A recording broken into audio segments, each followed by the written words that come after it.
JPC का demand है, हम रखेंगे, लड़ते रहेंगे और डेमोक्रेसी की हिफाजत के लिए हमको जेल भी जाना पड़े हम जाएंगे। हमारी पूरी पार्टी तैयार है। अब कम से कम हमारे 100-125 लोग भी जेल गए हैं। अब लड़ते रहेंगे। अब आगे क्या करेंगे? आगे क्या होगी? राहुल गांधी की सदस्यता आज तब आप लोग क्या कोर्ट में जा रहे हैं? अरे सुनो तो एकदम तुम ही हमारा मीटिंग 5 बजे कांग्रेस ऑफिस में हमने बुलाया है।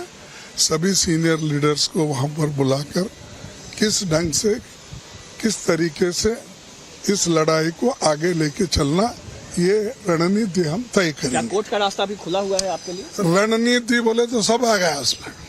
जिस तरह मल्लिकार्जुन खड़गे को आप सुन रहे हैं और अमित कुमार का एक बार फिर से रुक कर लेते हैं अमित, क्योंकि मल्लिकार्जुन खड़गे कह रहे हैं कि अब 5 बजे शाम को हमने बैठक बुलाई है, सभी सीनियर लीडर को बुलाया है और आगे किस तरीके से चलना है, क्या स्ट्रैटेजी होनी है, इसको लेकर हम मंथन करेंगे।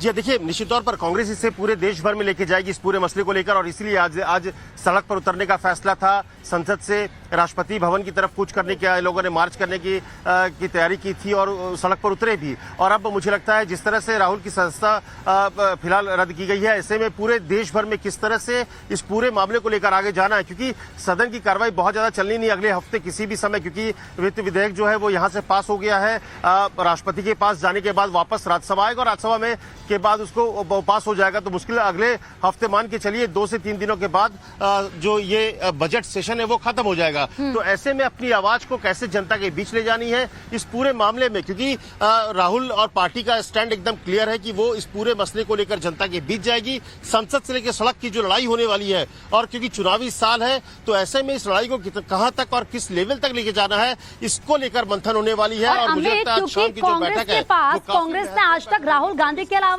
कोई ऐसा चेहरा प्रोजेक्ट ही नहीं किया, किसी नेता को ऐसा बड़ा बनने ही नहीं दिया। 2024 में चुनाव होने हैं, अब कांग्रेस के सामने एक बहुत बड़ा संकट गहरा रहा है कि आखिर उनका चेहरा कौन होगा 2024 में।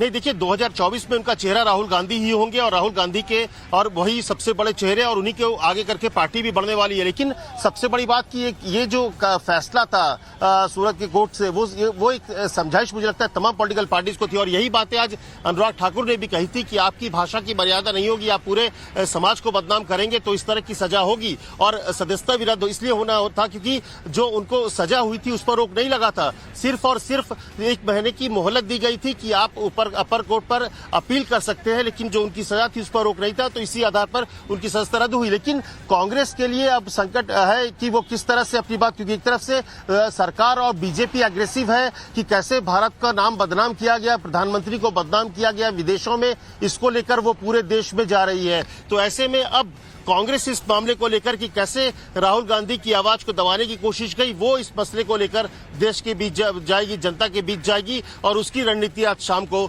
बनाई जाएगी कांग्रेस की बैठक में।